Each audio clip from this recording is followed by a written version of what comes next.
Расскажите, как вы встретили свою вторую половинку? Где? Я не встречала нигде. Мы с ним дружили 5 лет. А кто вас познакомил? Общий друг.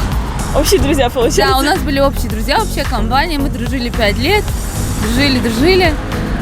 А потом поняли, что мы дружим, когда можно друг друга любить. И решили любить. И вот мы теперь друг друга любим. И за 2 года у нас 3 детей уже. Вот так вот. Встретила через своих знакомых, да, в кругу друзей. Я так познакомилась, других не знаю.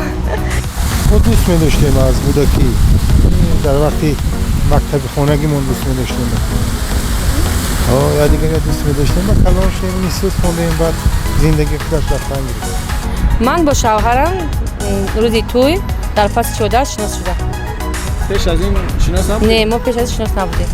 В школе учились вместе, потом институт кончили вместе, потом все. Все время были вместе. Все время были вместе. У нас вот молоко так, как сейчас на мы просто встретились, просто познакомились и вышла замуж за него. Я еще 4 года ждала его. Он в армии служил еще. همدیگر خطی همسایه بودیم شناس گرفتیم. Она позвонила в дверь, она пришла к своей матери, мы были в коммунальной квартире, и в соседней комнате жила ее мать.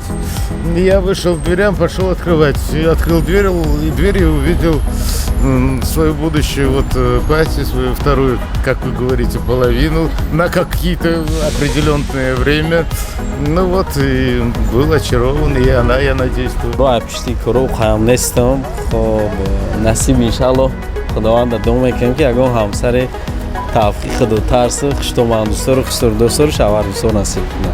Мне кажется, в наше время самый популярный способ найти свою вторую половинку – это онлайн, да, соцсети. А был такой опыт? У меня, так, 50-50 почти можно сказать, да. Но у меня многие знакомые поженились, вот даже вот так вот, то есть познакомились по интернету абсолютно нечаянно, пошли на свидание, там влюбились и живут счастливо. Она очень любит этот мультик «Русалочка». Там есть одна песня. Благодаря ей он выучил эту песню, когда он пошел в караоке. Там была одна девочка, она пела, и он начал петь с ней, а потом они начали общаться, а потом они встречались. Вот. Мы из России, из города Обска. Мы познакомились на остановке. А как это было? Это произошло, у меня был знакомый, который работал в магазине рядом с остановкой. И, в общем, он меня увидел там. Они были знакомы. То есть нас вообще познакомил общий друг, можно так сказать. Сначала дружились, потом уже как-то чувства начали взаимные интересы и пошли. Вот такие, начали встречаться. Все еще вместе? Да.